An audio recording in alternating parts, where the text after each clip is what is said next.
ఓం గం గణపతి నమ ఓం శ్రీ మాతృ నమ. అందరికీ నమస్కారం అండి. ఇప్పుడు మనం తులారాశికి తులా లగ్నానికి శనీశ్వరుడి యొక్క ప్రభావం ఎలా ఉందో మనం తెలుసుకునే ప్రయత్నం చేద్దాం. ఈయన తులారాశికి 6వ స్థానంలో శని భగవానుడు సంచారం చేస్తున్నాడు కనుక ఈ 6వ స్థానం అనేది రోగాల్ని, రుణాల్ని, శత్రువుల్ని, కాంపిటేటివ్ ఎగ్జామ్స్ని, అలాగే జాబును కూడా సూచిస్తుంది అన్నమాట.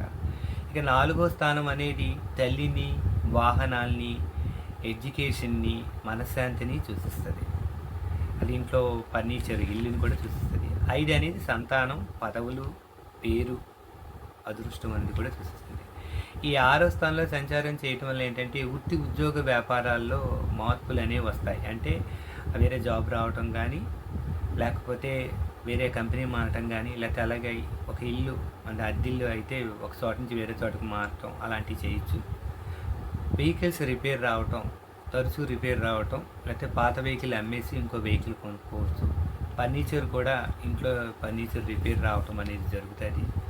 అలాగే హోమ్ టౌన్ నుంచి ఏదైతే మీరు పుట్టిన జన్మస్థలం నుంచి రావాల్సిన అంటే పొలం మీద కానీ, స్థలం మీద కానీ, ఏవో ఒక ఇంటి మీద కానీ ధనం అనేది కొంతమందికి వస్తూ ఉంటుంది కదా, అవి కొంత ఆలస్యం అనేది అవుతుంది.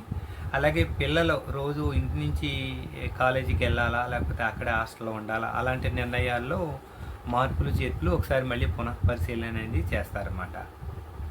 స్థిరాస్తి అమ్మకం కానీ కొనుగోలు విషయంలో మళ్ళీ ఒకసారి మనం ఆలోచించి అంటే ఈ స్థలాన్ని అమ్ముదామా, లేకపోతే ఆపేద్దామా, లేకపోతే ఈ స్థలాన్ని కొందామా, లేకపోతే ఇప్పుడు మనం కొన్నాళ్ళు టైం తీసుకుందామని ఆ నిర్ణయాల్లో మనకి చేంజ్ రావడానికి అవకాశం అనేది ఉంది. అలాగే 6వ స్థానంలో సంచరిస్తున్నారు కాబట్టి కొంత హెల్త్ ఇష్యూస్ రావడానికి అవకాశం అనేది ఉంది.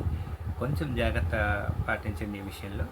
మీకు ఈ వీడియో నచ్చినట్టయితే లైక్ చేయండి, షేర్ చేయండి, సబ్స్క్రైబ్ చేయండి. మీ శ్రీ సూర్యప్రకాష్, ఆస్ట్రాలజర్, విశాఖపట్నం. ధన్యవాదం. నమస్తే.